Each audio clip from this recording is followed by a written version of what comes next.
Hello mga kaibigan. I-share ko ngayon is yung ganito, no? So nabibili ito sa mga hardware store. May mga mas mura pa dito. Yun. Anyway, marami itong ganito sa DIY store, mga hardware store, China ng mga ano. So itong tatlong ito, yung nasa pickup height, no? Ang isa is 1.5 and ito naman ay sa 2.0, wait, 2.0 at saka 2.5. So usually ito yung mga gauge natin, no? So sa string height at saka sa pickup height, ang fender is 2.5, 2, no, 2. Tapos yung Gibson is 2.5 on the bass side. And sa baba is usually nasa mga 1.5 sila na area.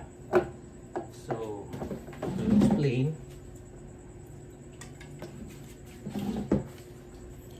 kung pick up height,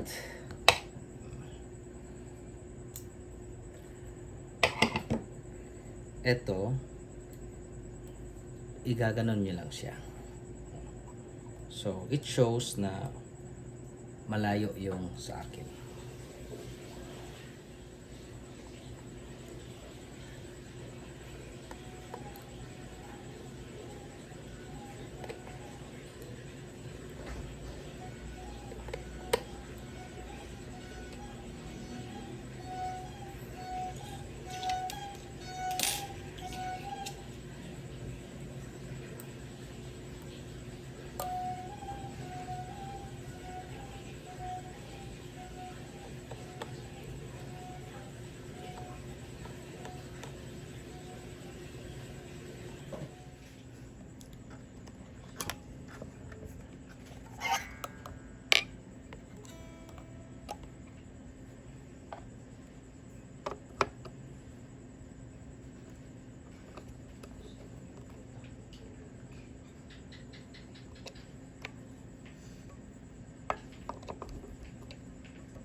So, ganyan lang siya.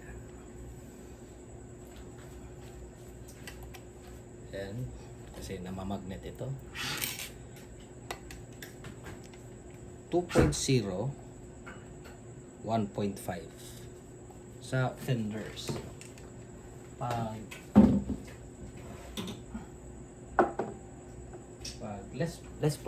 Pag less full type naman, ang sa base side is 2.5.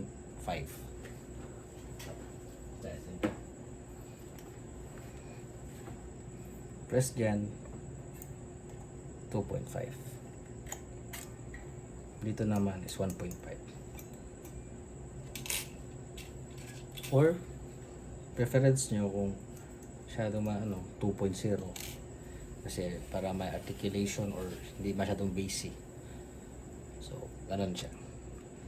So pag humbuckers, 2.5 standard yun, depende sa ano mo, no, yung preference mo, pero yan yung baseline niya.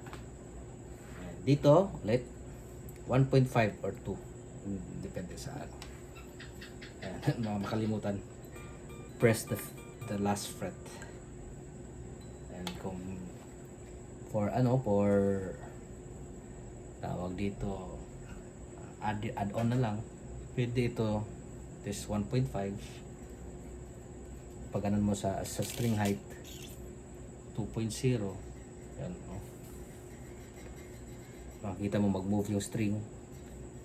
Pag tatamaan mo yung fret line, that's enough, no?